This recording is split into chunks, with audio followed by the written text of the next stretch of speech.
Bueno, mis corazones. Entonces hablábamos de que uno de los valores más importantes en el Islam es el tawhid, que es la unicidad de Dios.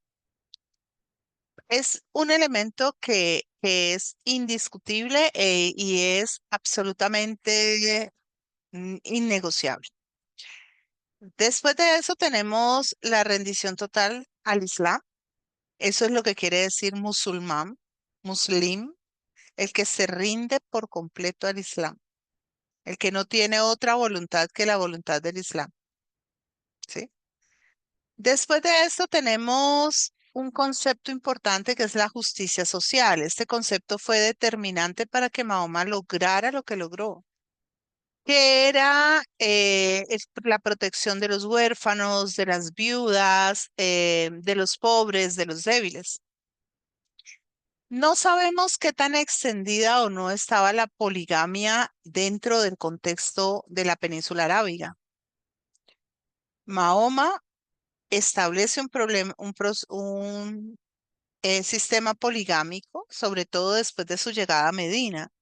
Hasta su llegada a Medina, Mahoma solo tenía una esposa, Jadilla. Ya hemos dicho que los bienes y las propiedades eran de Jadilla, no eran de Mahoma. Mahoma nunca fue un hombre de gran ambición material. Él fue un hombre discreto y a veces muchos de sus propios bienes o los bienes que le correspondían, él no los apropió para sí, sino que los entregó como al servicio de la comunidad. Ese fue el mismo camino que siguió su primo Ali y su hija Fátima. O sea, ellos siguieron esa misma disposición. Hay una gran distancia entre esa forma de concebirse a sí mismo de Mahoma y la de sus seguidores más cercanos, que van a ser quienes lo van a suceder en la dignidad, creando la dignidad califal, que son todos hombres muy ricos y son la dignidad califal, o sea, el califato. Mahoma no es califa, Mahoma, es el profeta. Los califas vienen después de la muerte de Mahoma. Y él establece la poligamia. Y a partir de ese momento él empieza a tomar esposas. Sé que algunos dicen que llegó a tomar hasta 11 esposas, otros dicen que 20 esposas. No, él va a... eso no se considera, la poligamia nunca se ha considerado inmoral en los sistemas donde la poligamia está abierta. La poligamia ha sido una fórmula de relacionamiento social en la mayoría de las culturas orientales, en las culturas africanas, en las culturas prehispánicas. Quienes desechan esta posibilidad van a ser fundamentalmente los griegos, los romanos, y hay un momento en que los judíos aceptan la poligamia en la época de lo que van a ser los grandes, los reyes y los grandes jerarcas, los patriarcas, pero ya no la permiten al final.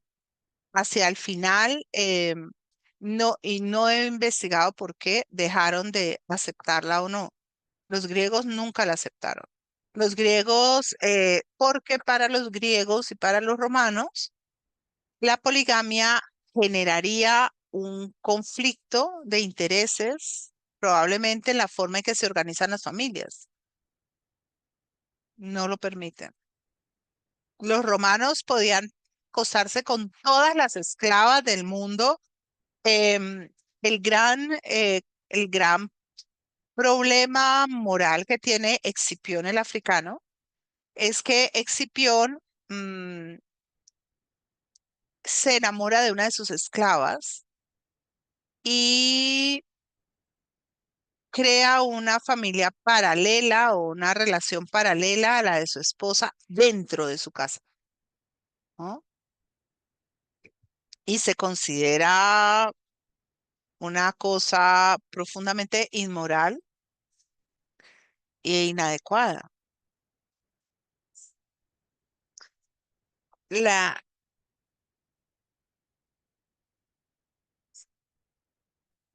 No, lo que pasa es que el matrimonio, mis corazones, el matrimonio no regula la relación sexual, el matrimonio regula la relación económica. Exacto. Crear linajes autorizados. Y uno de los grandes problemas que va a tener los imperios orientales y los reyes orientales es que tienen tal cantidad de mujeres que eso da lugar a unas rebatiñas de poder terribles. Pero hay unas normas que van a estar presentes a lo largo y ancho de toda la historia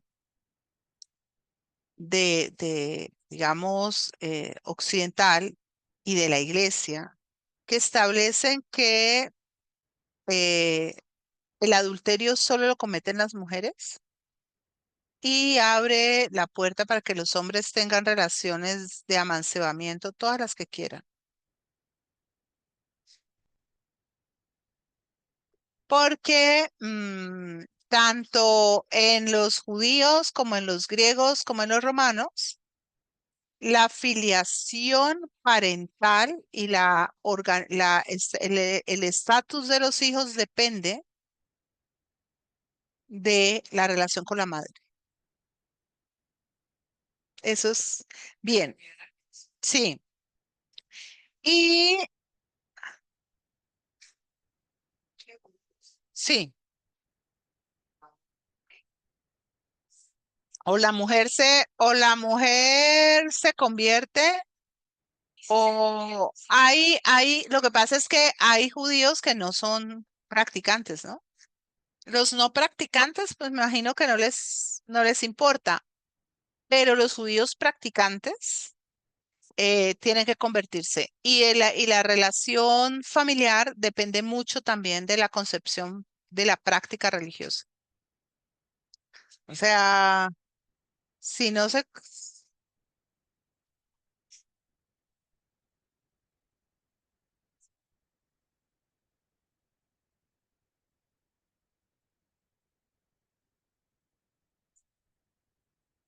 al judaísmo.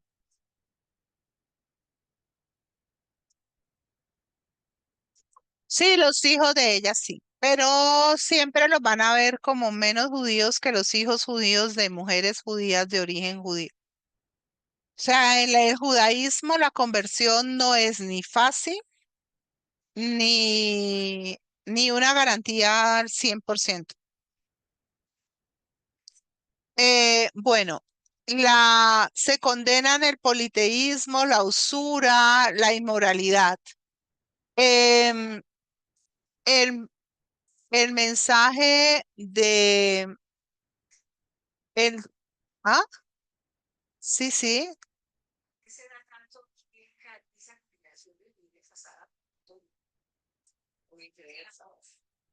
Pues yo pienso que en gran medida lo que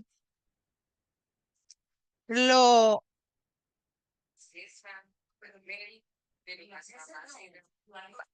Lo que pasa es que la comunidad judía, por ejemplo, no fue una comunidad tan grande en un local como Cali.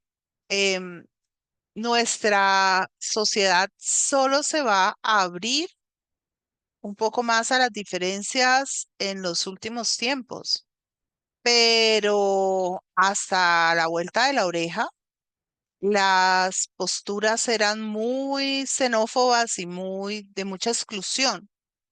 Entonces uno no sabe, lo que no sabe es, por un lado, qué tantas opciones tenían de casarse con judíos en vez de casarse con otras personas.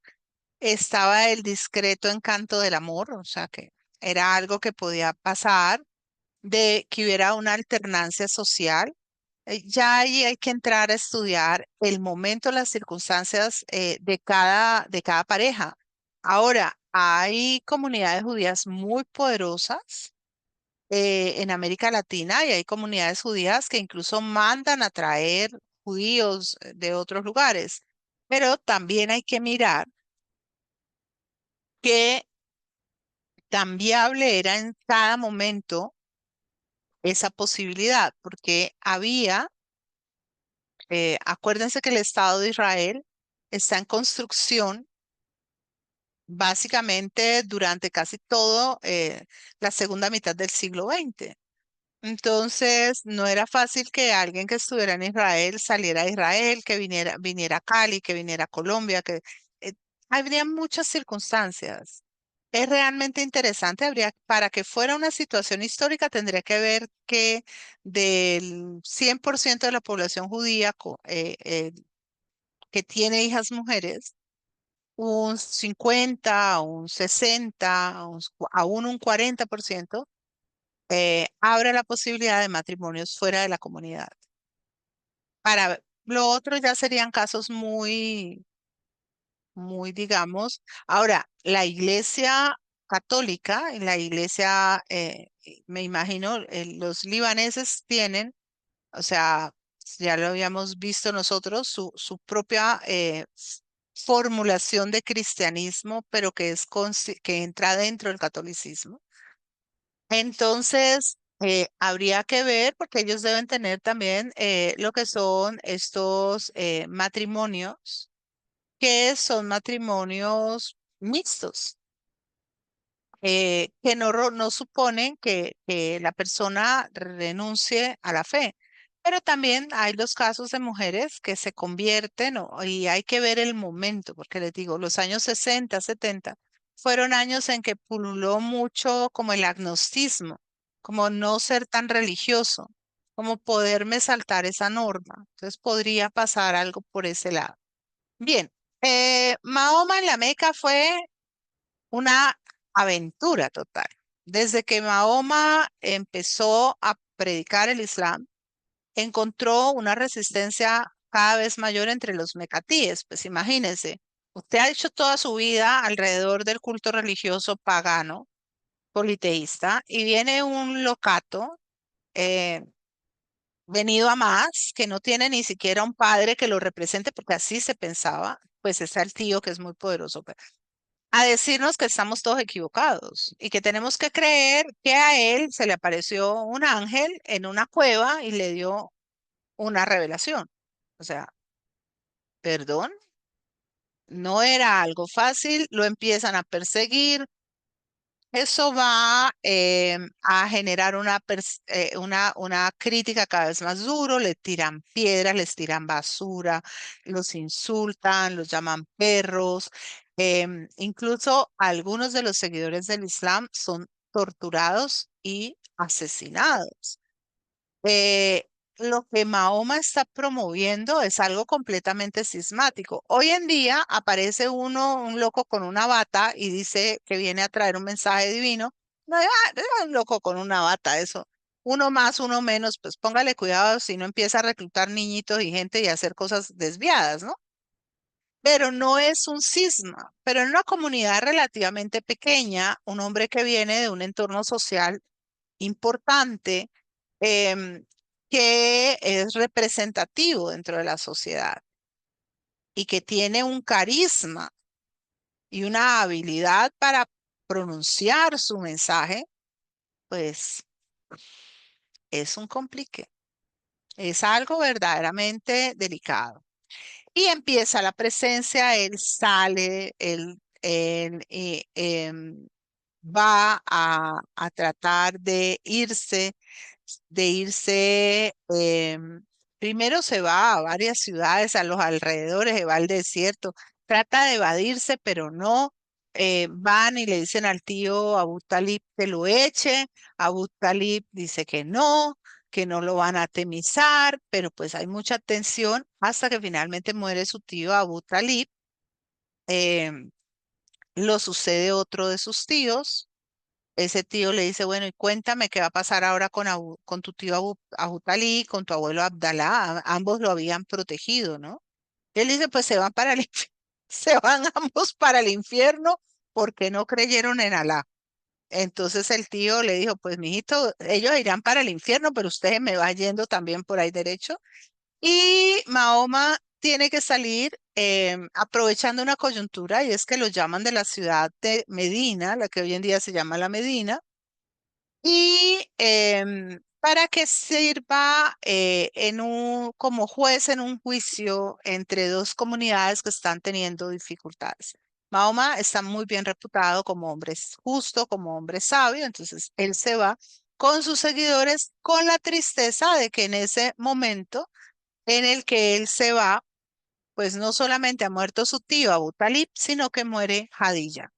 Entonces, él está muy triste ese camino que él hace entre la ciudad de la Meca, y ya les muestro, y la ciudad de Medina. Son caminos que hoy en día, pues, se ven como caminos relativamente muy cortos. Aquí está la Meca y aquí está Medina. Em, pero que en ese momento eran caminos verdaderamente tortuosos por la manera en que había que hacerlo. Además, él no va solo, que habría ido de pronto quizá más rápido, sino que va con todos los seguidores que deciden acompañarlo. A partir de ahí empieza un periodo, un proceso que se va a conocer en el Islam como la égira. El tiempo islámico se empieza a contar a partir de ese momento. ¿Sí? Se dice antes o después de la égira. Y él se va y en Medina él logra lo que no había logrado justamente lo que no había logrado en la Meca. Se reafirma aquel refrán de que nadie es profeta en su tierra.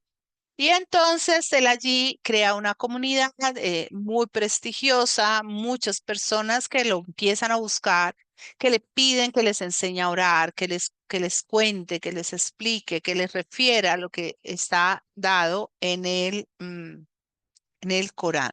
Algo que es importante es que cuando él va saliendo de la Meca, hay un evento que el Islam refiere, que es un evento sobrenatural, que se llama Isra y Miraj. Se dice que en un sueño, en un viaje astral, Mahoma fue llevado a Jerusalén. Desde Jerusalén fue elevado al cielo y llevado por el ángel Gabriel a recorrer todas las instancias celestiales. Uno de los elementos claves en la dispersión del Islam es la capacidad que tiene el Islam de referir cómo es el cielo. Una descripción de un espacio absolutamente bello, armónico, lleno de cosas maravillosas, las mejores comidas, las mejores bebidas, las mujeres más hermosas, ¿no? Las famosas huríes que le corresponden a cada hombre le corresponden, es que ya no me acuerdo si son 35 o 75 huríes, una cosa así, que son jóvenes, vírgenes, puras y bellas, ¿no? Dispuestas para acompañarlo a lo largo de toda la vida. ¿Ustedes saben qué le corresponde a la mujer en caso de estar en el cielo? Bueno, para algunas de ustedes será una cosa muy feliz. Para otras podría ser una cosa no muy agradable. Vivir eternamente en compañía de su marido. Ahora, ¿cómo conciliar usted, su marido y las 75 heridas? Eso es algo completamente distinto. Mm, lo cierto, hay algo que quiero decir, que creo que es muy importante decir. Siempre que nos imaginamos el Islam y la vida en el interior de las familias islámicas, imaginamos circunstancias terriblemente tortuosas, sobre todo para las mujeres, o sea, mujeres golpeadas, mujeres humilladas, mujeres maltratadas, mujeres completamente vejadas por los hombres. Y ciertamente hay un porcentaje importante de hombres islámicos que se comportan así, pero no son la mayoría. O sea, hay muchos hombres en el Islam que se guían verdaderamente por el ejemplo de Mahoma.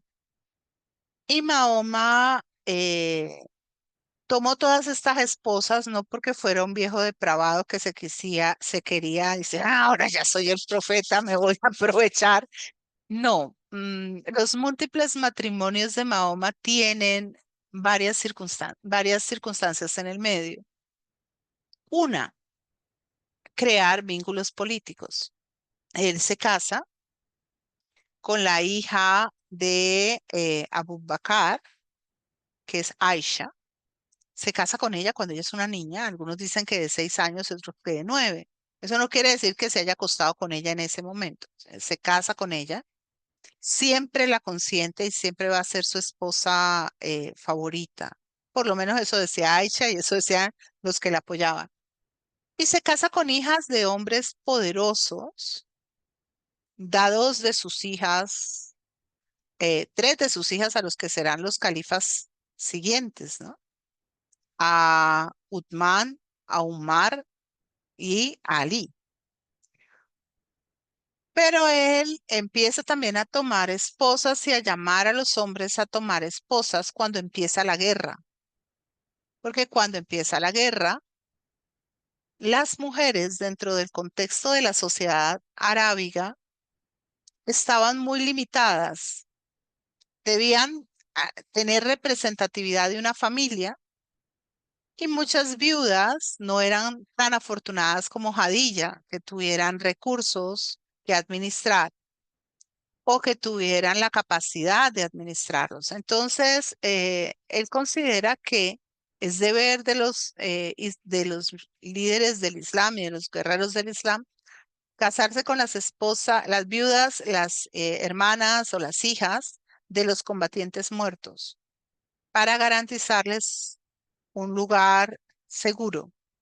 Y Mahoma deja un ejemplo de vida en su narración, en que él, muy juicioso, visita a todas sus esposas, ¿no?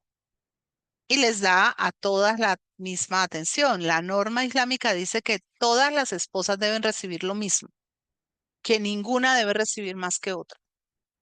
Obviamente eso no se cumple totalmente, ¿sí? Pero lo que les digo es que pues, la mayoría de los hombres islámicos solamente tienen una esposa. Hoy en día la regla islámica dice que pueden tener hasta 4 esposas, si las pueden sostener. De todas maneras, no estoy diciendo que la condición de la mujer dentro del Islam sea color de rosa, es una cosa complicadísima.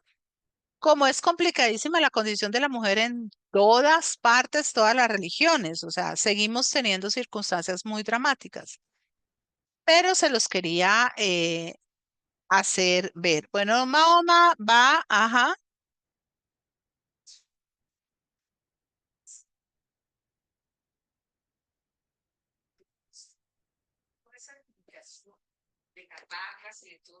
Bueno,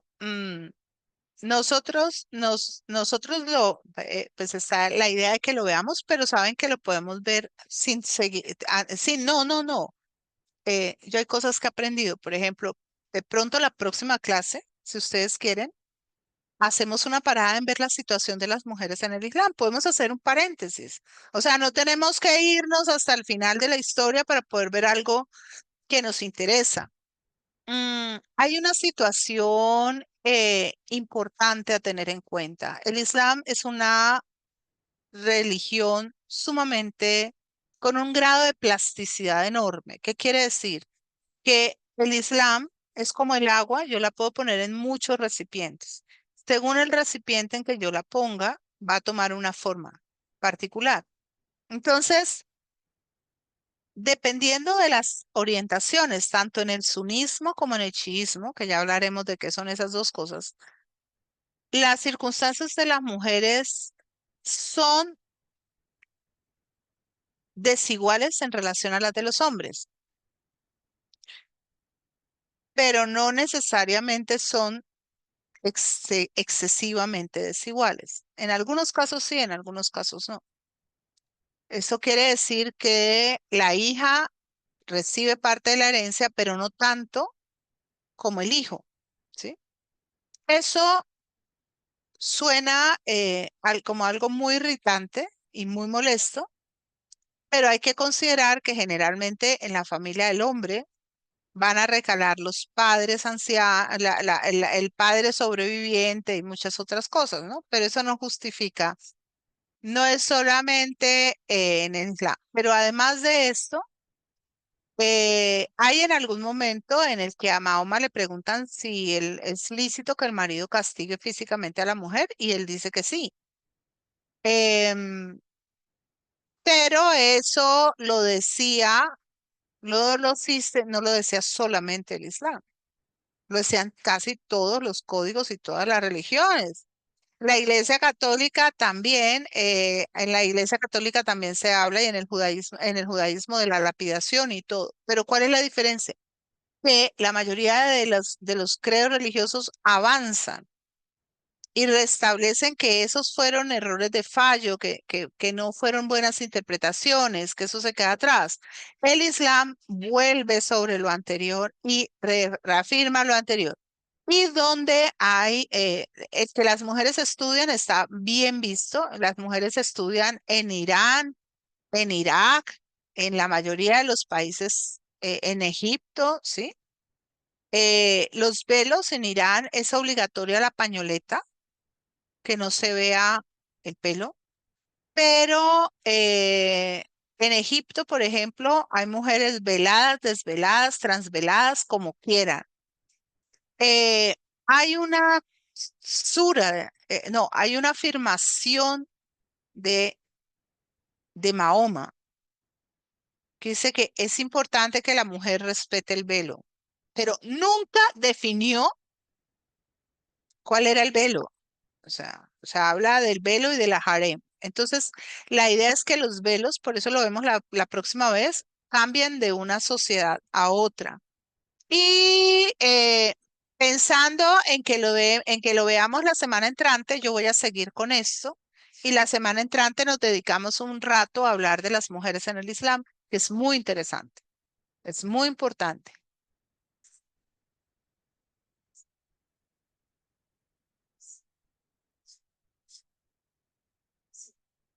Ah, claro, claro, claro, porque ellos reproducen el canon mecatí, es decir, ellos reproducen lo árabe. Bien, Mahoma establece una comunidad, esa comunidad se llama la Umma, es muy importante porque es el principio de lo que será el sunismo. Esta comunidad está de acuerdo fundamentalmente por razones religiosas. Se crea con un principio muy diferente a los anteriores.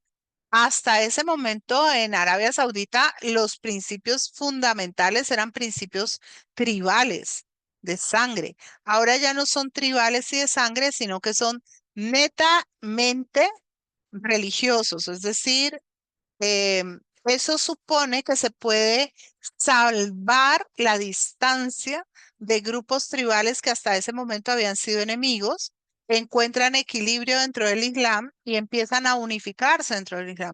Se va a crear el tejido que va a hacer que el Islam se vuelva algo tan potente a nivel histórico.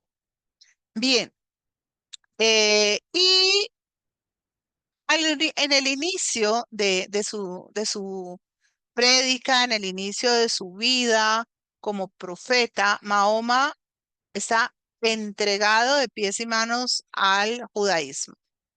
Él está convencido de que él va a llegar donde las comunidades judías y va a ser reconocido. Es más, se dice que Fátima tenía un familiar, un primo que era judío y que él, cuando Mahoma le contó de la revelación, le dijo, usted es el Mesías. Em, Esa era la expectativa de Mahoma. Y es interesante, lo pienso ahorita, que en esa concepción de usted es el Mesías de los judíos, no es nada parecido a Jesús de Nazaret. Jesús es el antimesías para ellos.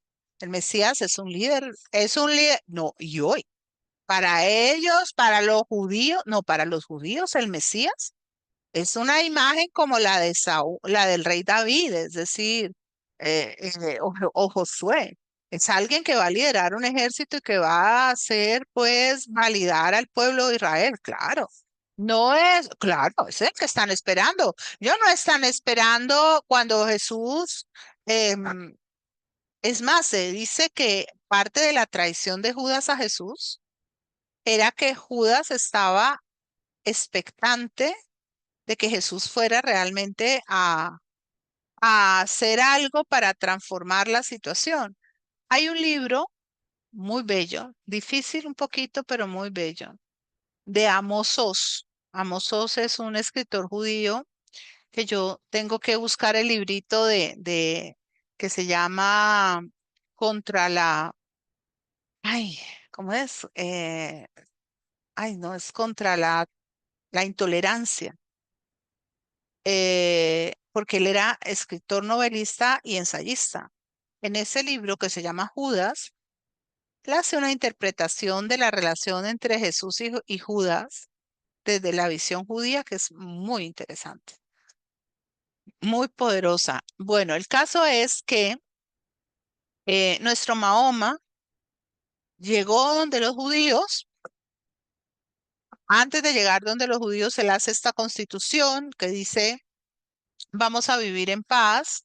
Los cristianos, los musulmanes, los judíos, no nos vamos a poner en problemas, porque el Islam, que en la Meca había tenido tantos problemas, en Medina se vuelve mayoritario, pero en cuestión de horas, pues se avanza a, a un gran paso.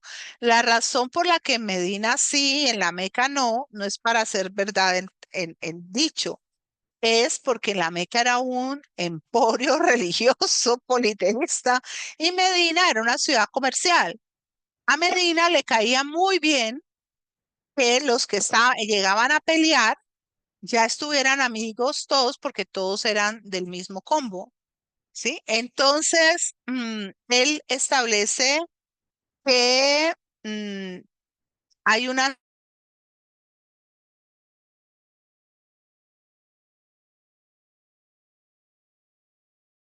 conflictos y todo sobre principios éticos. Miren, Mahoma era un extraordinario, ya se me puso inestable esto, era un extraordinario negociador, tenía una gran habilidad para resolver conflictos. Y él encabeza la oración, pone en práctica una de las normas más importantes de el Islam, pero es que no les quiero decir el nombre mal, eh, que va a ser la, eh, el zakat, ¿sí? El zakat es la limosna.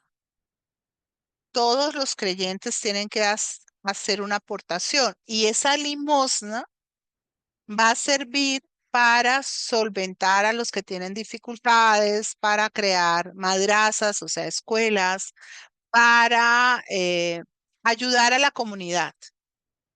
Y es muy importante. Las comunidades islámicas fuertes de Medio Oriente, de Arabia, mandan parte de ese zakat a las comunidades islámicas que están en lugares del mundo donde no tienen mayorías, o sea, donde son muy pequeños los grupos islámicos, para que puedan solventarse, ¿sí? Porque pues no es lo mismo lo que dan millones de personas que lo que dan unos cuantos cientos. Bien. Y él crea la imagen pues de hablar con los judíos, pero resulta que los judíos de la Medina le dijeron, no, usted no es el Mesías, porque el Mesías tiene que venir del pueblo de Israel. No puede ser alguien que llegue desde otro lugar. Entonces, ellos son básicamente expulsados de Medina y se van para la Meca y allí en la Meca pues van a empezar a raca, raca la mandaca a hablar mal de Mahoma y de los suyos. Entre tanto, Mahoma necesita recursos para vivir con su gente y hace una práctica que en ese momento se considera legítima, que hoy en día uno diría, pero por Dios, esto es muy inmoral, que es robar caravanas. Roban las caravanas y matan a los caravaneros. Les dan la posibilidad de convertirse al Islam o morir. Finalmente hay unos que logran escapar con vida y llegan a la Meca. Y cuando llegan a la Meca les dicen, no, mire, no busque más, el que nos está robando y nos está matando son estas gentes que están en este lugar. Yo no sé si les dirían son los de Mahoma o no. Lo cierto es que los de vienen de Medina. Los de la Meca empiezan un proceso de ataque sobre Medina, Medina a defenderse y hay una serie de batallas. La primera es la batalla de Badr, que es en el 624. En ese momento, Mahoma está con las tropas. eh, Son unos números muy desiguales, o sea, los islámicos son muy poquitos y los no islámicos son muchos, y gana el Islam. Entonces, no, pues eso se celebra, es un milagro de Dios, de Alá, Alá está con nosotros, ¿no? Alá Akbar, o sea, Alá es grande. Y después en el 625 vuelven a atacar y hay una victoria parcial, una derrota parcial. Los de la Meca no concluyen, pero tampoco son derrotados, o sea, más bien los de Medina quedan mal. Y finalmente en el 627 vuelven a atacar los mecatíes a Medina y Medina se defiende de una manera completamente exitosa. Em, Mahoma buscó incesantemente el cese de estas hostilidades a través de la firma de tratados, de acuerdos y además se da cuenta de que son vulnerables, empieza a enviarles cartas, imagínense, al emperador de Bizancio, que probablemente nunca la leyó, al emperador Sasánida, que seguro tampoco lo leyó, diciéndoles que les invita a convertirse en el Islam. Eso era algo ingenuo, pero bueno, él lo hizo. En el 630, Mahoma ha logrado constituir un ejército ya mucho más fuerte y este ejército va a marchar sobre la Meca y va con 10.000 hombres y la Meca se rinde casi que sin resistencia. O sea, los números eran verdaderamente aplastantes. Y, ah, sí, sí, sí, hay una serie, pero hay una serie que se llama Mahoma. Yo no la he podido ver, yo creo que eso la voy a conseguir. A ver. Bueno, Mahoma, sí, señor, Mahoma. Y él pues va a entrar a la Meca, va a dar orden de que no haya violencia excesiva con la población mecatí, solo contención, pero sí se dedica a destruir los ídolos de la mayoría de los altares, exceptuando la Kaaba. La Kaaba la va a mantener, porque ¿qué ha pasado? Ha pasado que cuando los judíos le dijeron, sí, cómo no, moñito, o sea, usted no es ningún el Mesías. Mahoma, que tenía organizada la oración en su casa en dirección a Jerusalén, cambió el muro de la oración, que es la Qibla, en dirección a la Meca. Y por inspiración divina, por astucia, por lo que quiera, él llegó a la conclusión de que era útil mantener la Kaaba. Primero era el santuario que administraba la tribu de Karish y los Hashemitas, eran su gente. Y aunque Mahoma hubiera superado las distancias tribales, él seguía siendo un hombre de una tribu. Él seguía teniendo lazos familiares. Nadie quiere ir a la guerra contra su familia. Sobre todo nadie cuando con su familia ha tenido una relación buena. O sea, cuando yo he tenido una relación pues de perros y gatos desde que nací, pues ¿qué voy a querer? Pero cuando he tenido una familia que me acogió, que me protegió, que me resguardó, pues ¿por qué no voy a querer tener una buena relación?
Bueno, voy a quitar de grabar y a volver a empezar. Es que